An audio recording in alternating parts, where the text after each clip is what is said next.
کہ وہ کون سی حرکات و سکنات ہیں کہ جو بندہ اللہ رب العزت کے ساتھ وعدہ الست کر کے آیا ہو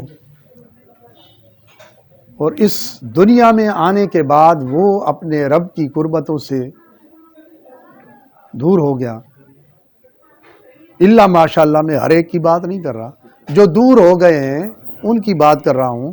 اور وہ کیا حرکات و سکنات ہیں؟ آج ہم صرف اور صرف بالخصوص دو جہتوں سے بات کریں گے کہ وہ کیا چیزیں ہیں جو انسان کو اپنے رب سے دور کرتی ہیں، دین سے دور کرتی ہیں، اور حضور علیہ السلام کی شفقت اور محبت سے اور تعلق رسالت سے دور کرتی ہیں. تو پہلی چیز تو یہ ہے کہ ہر انسان کا دو بڑے دشمن ہیں. ایک شیطان ہے اور دوسرا اس کا نفس ہے، جو اس کے اندر اللہ رب العزت نے یہ خطرناک چیز رکھی ہے اور بتا بھی دیا کہ تیرے اندر میں نے جو چیز رکھی ہے، فرمایا ان النفس لامارۃ بالسوء، کہ یہ بات میری توجہ اور دھیان سے سن لے کہ یہ نفس امارہ تجھے برائیوں کی طرف شدت سے حکم دے گا. اب اگر تو نے اپنے مقام ابدیت کو پانا ہے، تو نے اپنی منزل کو پانا ہے، تو پھر اس نفس کے ساتھ تو نے لڑائی کرنی ہے، جہاد کرنا ہے. اور آقا علیہ السلام نے بھی فرمایا کہ میدان جنگ میں تلوار چلانا، اپنے بیوی بچے قربان کرنا، مال و متاع قربان کرنا، حتیٰ کہ اپنی جان قربان کرنا، فرمایا جہاد اصغر ہے، چھوٹا جہاد ہے. مگر نفس کے ساتھ جو ہے لڑائی کرنا، جہاد کرنا، جہاد اکبر ہے، بڑا جہاد ہے. یہ آقا علیہ السلام نے بھی فرمایا. تو لہٰذا آپ دیکھیں کہ شیطان کی پہلے جو بات میں نے کی، وہ شیطان اتنا یعنی کہ انسان کا دشمن ہے کہ وہ رب کائنات کے سامنے اکڑ گیا تھا. جب اللہ رب العزت نے آدم علیہ السلام کی تخلیق کو مکمل کیا، میں اس میں اب اپنی روح پھونکوں گا، تو جب روح پھونکی گئی تو آدم علیہ السلام نے آنکھیں جھپکائیں، آنکھیں کھولیں. تو اب قرآن مجید کہتا ہے کہ جب ہم نے فرشتوں سے فرمایا کہ آدم کو سجدہ کرو، تو سارے فرشتے سجدے میں گر گئے الا ابلیس ابا واستکبر، صرف ابلیس نے ابا واستکبر، تکبر کیا، وکانا من الکافرین، اور کافروں میں سے ہو گیا. اس نے کہا کہ میں روشن ہونے والی آگ سے بنایا گیا ہوں، بلند ہونے والی آگ سے بنایا گیا ہوں، یہ تاریک مٹی کا بت ہے، میں اسے سجدہ کروں ناممکن بات ہے. تو اب سوال یہ پیدا ہوتا ہے کہ جو فرشتے سجدے میں گر گئے تھے، ان کے سجدے میں گرنے کی کیا وجہ تھی اور اس کے انکار کرنے کی کیا وجہ تھی؟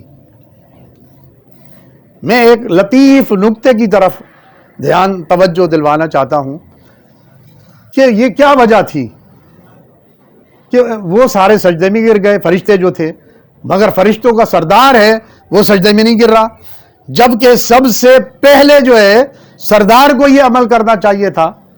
باقی فرشتے بعد میں سجدے میں گرتے، پہلے وہ گرتا، مگر وہ اکڑ گیا، اس نے کہا میں سجدہ نہیں کرتا، اور وجہ بھی بتا دی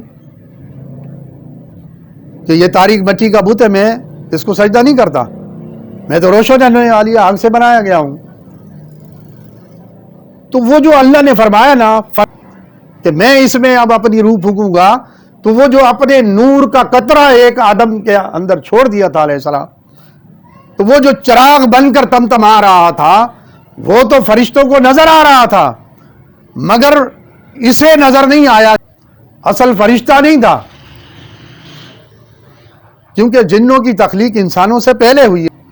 وما خلقت الجن والانس الا لیعبدون، ہم نے جنوں اور انسانوں کو اپنی بندگی کے لیے پیدا کیا.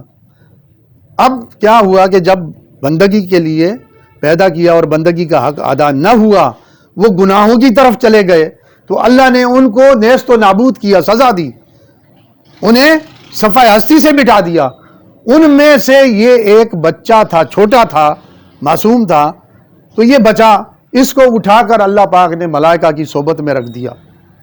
اب صحبت تھی نیکوکار فرشتوں کی، تو صحبت نے اس کو اتنا نیک بنایا، اتنا سنوارا، جیسے آقا علیہ السلام کی صحبت نے لوگوں کو، جنہوں نے ایمان آقا علیہ السلام پر جو لائے، وہ صحابی بن گئے۔ کسی اور شے نے صحابی نہیں بنایا ان کو، صحبت نے، حضور کی صحبت نے صحابی بنایا۔ تو صحبت بڑی چیز ہے، اس نقطے پہ دھیان رکھیے گا۔ تو اب صحبت تھی نیکوکار فرشتوں کی، ان کی صحبت میں بڑھ پل کر جوان ہوا، تو اتنا عبادت گزار بنا کہ اس نے 70,000 سال عبادت کی، چپے چپے پر اس کی عبادت ہے۔ مگر جب امتحان کا وقت آیا، جو نور اللہ کا چراغ بن کر آدم علیہ السلام میں تمتما رہا تھا، فرشتوں کو تو نظر آ رہا تھا مگر اسے نظر نہیں آیا، وہ اکڑ گیا۔ اللہ تعالیٰ نے اسے اپنی بارگاہ سے دھتکار دیا اور لعنت کا طوق اس کے گلے میں ڈال دیا اور فرمایا کہ دفع ہو جا میری بارگاہ سے۔ اس نے اللہ کے سامنے یہ کلمات کہے کہ تو مجھے نکال تو رہا ہے، اکڑ گیا اللہ کے سامنے، نکال رہا ہے مجھے تو اپنی بارگاہ سے، تو نے میری 70,000 سال کی عبادت اس آدم کی وجہ سے رد کر دی ہے، میں جا رہا ہوں، مگر سن لے میری بات، میں وہ جو تیری سیدھی راہ ہے جس پر چل کر یہ تیرے بندے منزل تک آئیں گے، تجھ تک پہنچنے کی اسٹرگل کریں گے، میں اس صراط مستقیم سیدھی راہ میں گھات لگا کر بیٹھوں گا اور ضرور بضرور ان کو اس راستے سے ہٹا دوں گا۔ فَبِعِزَّتِكَ کا مجھے تیری عزت کی قسم۔ بس جب اس نے یہ بات کہی کہ مجھے تیری عزت کی قسم، اللہ کو جلال آ گیا۔ اللہ نے فرمایا کہ قسم بھی میری عزت کی کھاتا ہے اور میرے ہی بندوں کو مجھ تک پہنچنے سے روکے گا، سیدھی راہ میں گھات لگائے گا۔ پھر اسے اپنی بارگاہ سے دھتکار دیا، آدم علیہ السلام کو جنت میں داخل کر دیا۔ اب آدم علیہ السلام جو تھے بڑے غمگین اور پریشان، جبلت بتا رہا ہوں انسانوں کی، کیونکہ وہیں سے چلا ہے انسان اور آدم علیہ السلام کی اولاد ہیں، تو اس پروسیس سے گزارا ہے، اللہ پاک نے اس مرحلے سے گزارا ہے۔ تو اب وہ جنت کے اندر رہتے ہوئے غمگین اور پریشان، ہر نعمت موجود ہے، اور ادھر یہ بھی حربے استعمال کر رہا ہے کہ کسی طرح میں جنت میں داخل ہو جاؤں، پہلا وار تو میں نے اسی پر ہی کرنا ہے جس سے انسانی سلسلہ آگے بڑھے گا۔ جن انسانوں نے ایمان کی نعمت سے مالا مال ہو کر اس صراط مستقیم والی جس میں میں نے گھات لگانی ہے، تو اس پر چلنا ہے اور منزل پر پہنچنا ہے، تو میں سب سے پہلے اسی پر ہی حملہ کرتا ہوں اور اس کو اس کے مقام سے ہٹانے کی کوشش کرتا ہوں، کیونکہ اس کی وجہ سے میری عبادت ضائع ہو گئی، 70,000 سال کی عبادت میری ضائع ہو گئی، رد ہو گئی۔ لہٰذا وہ اسٹرگل کرتا رہا۔ تو آپ نے پتہ نہیں یہ بات سنی ہے یا پڑھی یا نہیں کہ جنت کے دروازے پہ سانپ اور مور ڈیوٹی دیا کرتے تھے۔ مور کو جھانسے میں لینے کی کوشش کی اور وہ اس کے جھانسے میں آ گیا۔ اس نے کہا کہ بھئی میں تو آپ کو اندر جانے دے نہیں سکتا، لہٰذا یہ ہے کہ جب میری ڈیوٹی ختم ہوگی تو اگر آپ کے اندر یہ صلاحیت ہے تو آپ وہ سانپ کا روپ دھار کے آپ میرے ساتھ جا سکتے ہیں اندر۔ جب مور کی ڈیوٹی ختم ہوئی، اس نے سانپ کا روپ دھارا اور وہ اس کے پاؤں میں لپٹ گیا اور مور جنت میں چلا گیا۔ کتنا خوبصورت ہے مور، اور مور جب ناچتا ہے اپنے پروں کو پھیلاتا ہے اور خوشی میں اتنا ناچتا ہے کہ اللہ نے مجھے اتنا حسین بنایا ہے، جب اس کی نگاہ اپنے پیروں پر پڑتی ہے تو اس کو وہ بات یاد آتی ہے کہ میں کیا غلطی کر بیٹھا تھا، تو پھر وہ مور جو ہے وہ روتا ہے اور مورنی پھر اس کا وہ آنسو پیتی ہے، تو پھر وہ مورنی انڈے دیتی ہے۔ تو مور کی نسل اس طرح چلتی ہے۔ مور اتنا پاک ہے کہ اس کا ملاپ نہیں آپس میں۔ تو وہ پھر داخل ہو گیا اندر، اس نے پھر جو ہے اس کے پاؤں سے نکلا اور اپنا اصل روپ دھارا اور بشری حالت میں جا کر کے جو ہے حضرت آدم علیہ السلام کو تلاش کرنے لگا۔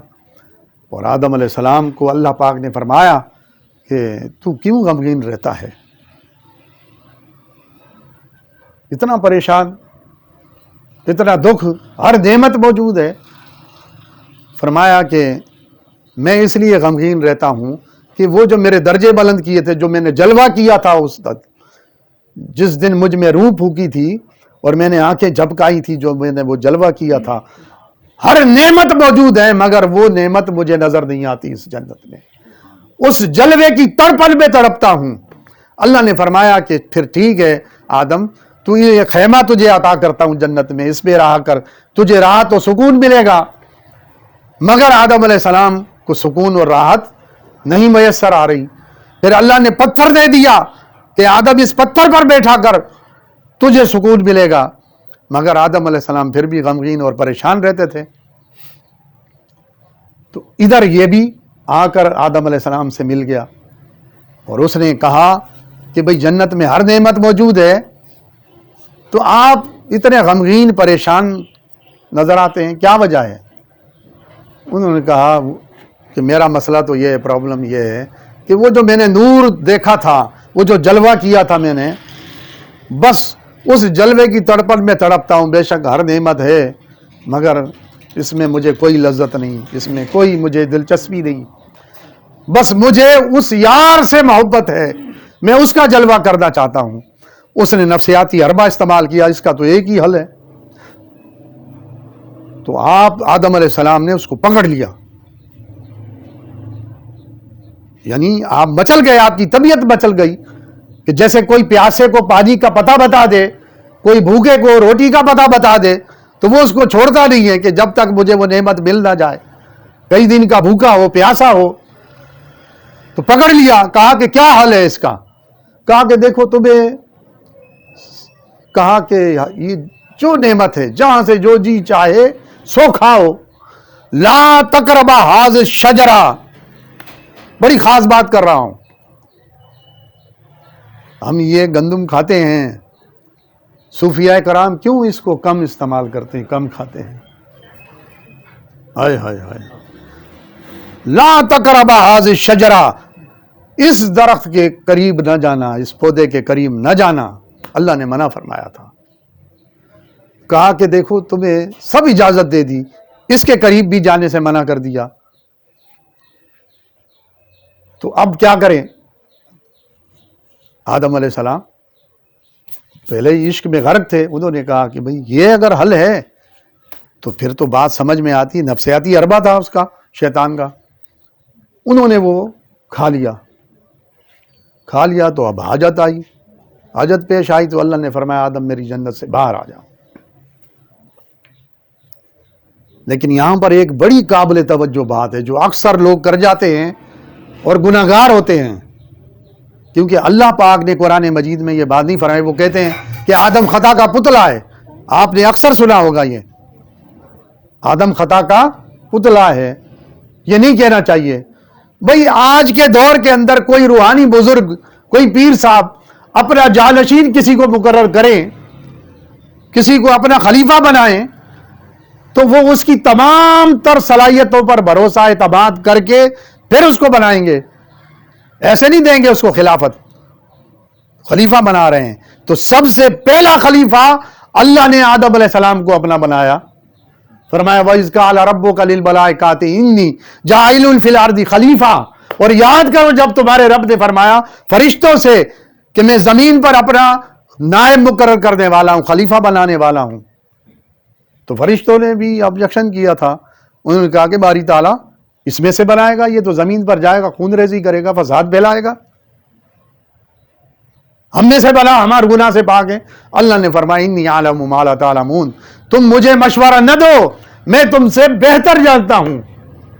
یعنی تم ابھی صرف اتنا جانتے ہو جتنا میں نے علم دیا ہے تمہیں، آگے کی بات تمہیں خبر نہیں ہے، وہ میں جانتا ہوں. فرشتوں کی بات کو رد کر دیا. جن سے کوئی گناہ سرزد نہیں ہوتا ان کی بات کو اللہ رد کر رہا ہے اور آدم علیہ السلام کو اپنا خلیفہ بنا رہا ہے. تو آپ دیکھیں کہ آدم علیہ السلام خلیفہ ہیں، تو یہ لوگ جو کہتے ہیں کہ آدم علیہ السلام جو ہے وہ خطا کا پتلا ہے انسان، تو اللہ پاک نے قرآن مجید میں کہا کہ آدم ہماری محبت میں اتنا سرشار تھا، ہمارے عشق کے عمیق سمندر میں غوطہ زن تھا، اتنا غرق ہو چکا تھا کہ وہ ہماری بتائی ہوئی بات ہماری محبت میں بھول گیا، اللہ نے تردید کر دی۔ جب اللہ قرآن میں رب کائنات ہو کر تردید کر رہا ہے، بندے تیری مجال کیا کہ تو اس بات کا انکار کر دے اور اسے گناہگار تصور کر کے یہ بات کہے کہ آدم خطا کا پتلا تھا۔ تو خطا کی مہر لگا رہا ہے آدم پر جو اللہ کا خلیفہ ہے۔ ایک عام پیر صاحب جو ہے کسی کو خلیفہ بناتا ہے تو وہ ایسا نہیں بنا رہا، تو رب کائنات بلا کسی ایسے شخص کو اپنا خلیفہ بنائے گا جس سے غلطی گناہ کا ارتکاب ہو۔ سمجھ رہے ہیں آپ بات کو؟ تو وہ کیا شے تھی؟ گندم تھی۔ لوگوں اس پر ہلکا ہاتھ رکھا کرو۔ اگر اندر تمہیں گنجائش چاہیے، ایمان کی حلاوت چاہیے، روحانیت چاہیے، اس کے انوار روز اترتے ہیں، صبح و شام اترتے ہیں اور وہ دل پر القاء کرتے ہیں، مگر جگہ ہی نہیں ہے، نفس کا غلبہ طاری ہوتا ہے۔ تو اس کا جہاد یہی ہے کہ کم کھائیں، کم سوئیں، کم آرام کریں۔ صوفیاء کرام نے یہ اپنا وتیرہ بنایا ہوا تھا، اور فضول گفتگو جو ہے وہ کم کریں۔ تو آپ دیکھیں کہ اللہ پاک نے اب آدم علیہ السلام کو فرمایا کہ باہر آ جاؤ۔ آدم علیہ السلام کو جنت سے نکالتے وقت فرمایا، اے آدم نکال تو رہا ہوں مگر واپس جنت میں کیسے آؤ گے؟ وہ تمہیں یہ کلمات سکھا رہا ہوں، وہ پتہ بتا رہا ہوں۔ بھلا کوئی ایسا کرتا ہے کسی کو اپنے گھر سے بھگا دے اور واپس اپنے گھر میں اس کو آنے کے لیے کوئی راستہ بتائے گا؟ وہی اتنا ناراض ہو جائے کہ گھر سے بھگا رہا ہے، کبھی چاہے گا کہ بھئی یہ دوبارہ میرے گھر آئے؟ پتہ کہے گا، کوئی کام بتائے گا، یہ کر لو تو پھر میں تمہیں اپنے گھر میں آنے دوں گا۔ اللہ نے فرمایا یہ کلمات سکھا رہا ہوں، سیکھ لو۔ ربنا ظلمنا انفسنا، میں اسی لیے ہر دعا میں سب سے پہلے یہ دعا مانگتا ہوں، ربنا ظلمنا انفسنا، اے ہمارے رب ہم نے اپنی جانوں پر ظلم کیا، وَإِن لَّمْ تَغْفِرْ لَنَا، اب تو ہماری مغفرت فرما، وَتَرْحَمْنَا، نہیں فرمائے گا، لَنَكُونَنَّ یقیناً من الخاسرین، خسارے والوں میں سے ہو جائیں گے۔ تو آپ دیکھیں کہ یہ کلمات سکھائے تھے۔ تو آدم علیہ السلام جب روح زمین پر آئے تو 150 سال یہ کلمات ادا کرتے ہوئے روتے رہے، سجدے سے سر نہیں اٹھایا۔ ربنا ظلمنا انفسنا وَإِن لَّمْ تَغْفِرْ لَنَا وَتَرْحَمْنَا لَنَكُونَنَّ مِنَ الْخَاسِرِينَ، 150 سال یہ کلمات ادا کرتے ہوئے روتے رہے، اور 150 سال جنت کے نکالے جانے کی پاداش میں روئے، 300 سال روئے۔ جب 300 سال مکمل ہوئے سجدے سے سر نہیں اٹھایا، آنسوؤں کا یوں سمجھ لیں کہ چشمہ جاری ہو گیا، چرند پرند وہ پانی پینے لگ گئے۔ زمین کٹ جاتی ہے نا، پانی ڈالیں تو وہ نہریں سی بن جاتی ہیں پتلی پتلی، وہ آنسو ایسے بہہ گئے، اتنا روئے آپ 300 سال۔ اب جب 300 سال مکمل ہوئے، اب میں یہاں اکتفا کروں گا، پھر اگلی گفتگو کبھی اور اللہ موقع دے گا تاکہ طویل نہ ہو، طوالت نہ ہو جائے۔ تو جب آدم علیہ السلام نے 300 سال مکمل کیے، روئے، عاجزی کی، انکساری کی، اللہ کی بارگاہ میں مناجات کیے سجدے میں گر کر، اب کہا باری تعالیٰ جس نام کو میں نے تیرے نام کے ساتھ جڑا دیکھا ہے، اس محمد کا واسطہ میری بھول مجھے معاف کر دے۔ اللہ نے فرمایا آدم جلدی سر اٹھا، جلدی سر اٹھا، اور یہ تو بتا بھلا تجھے کیسے خبر ہوئی؟ میں نے تو اس کو نور کے 70,000 پردوں میں چھپا رکھا، کسی کو خبر بھی نہیں تھی اس کی، تجھے کیسے خبر ہوئی؟ باری تعالیٰ میں جنت میں جب گیا، میں نے جنت کے ہر درخت پر اس کا نام تیرے نام کے ساتھ جڑا ہوا دیکھا، میں نے جنت کے درخت کے ہر پتوں پر اس کا نام تیرے نام کے ساتھ جڑا ہوا دیکھا، ہر نعمت پر اس کا نام دیکھا۔ باری تعالیٰ میں سمجھ گیا کہ یہ تیرا کوئی محبوب ہے جس کا نام تو نے اپنے نام کے ساتھ جوڑ رکھا ہے، لہٰذا اس کا میں نے تجھے وہ واسطہ دیا ہے، تو میری بھول معاف کر دے۔ اللہ رب العزت نے کہا کہ آدم میں نے تیری بھول معاف کر دی۔ تو محمد کے ساتھ اللہ اکبر، اللہ یا رسول اللہ، یا رسول اللہ صلی اللہ علیہ وسلم۔ جس محمد کے صدقے اس آدم علیہ السلام کی بھول معاف ہوئی صلی اللہ علیہ وآلہ وسلم، اس آدم علیہ السلام سے اے انسانوں تمہارا انسانی سلسلہ چلا، اس محمد کے صدقے بھول معاف ہو رہی ہے اور تمہارا سلسلہ چل رہا ہے، اسی محبت سے تم امت کو بیگانہ بنا رہے ہو، اس کے دل میں محمد کی محبت کو جانے سے روکتے ہو، اس محمد پر سلام پڑھنے سے اس کو روکتے ہو، شرک اور بدعت کے فتوے لگاتے ہو۔ اس کی دلیل تمہیں کہاں سے ملی؟ ارے اللہ رب العزت اپنے محبوب پر درود بھیج رہا ہے، اور جب معراج کی رات گئے ہر چیز پیچھے رہ گئی، ہر چیز روئے زمین پر رہ گئی، جبرائیل بھی پیچھے رہ گیا، رف بھی پیچھے رہ گیا۔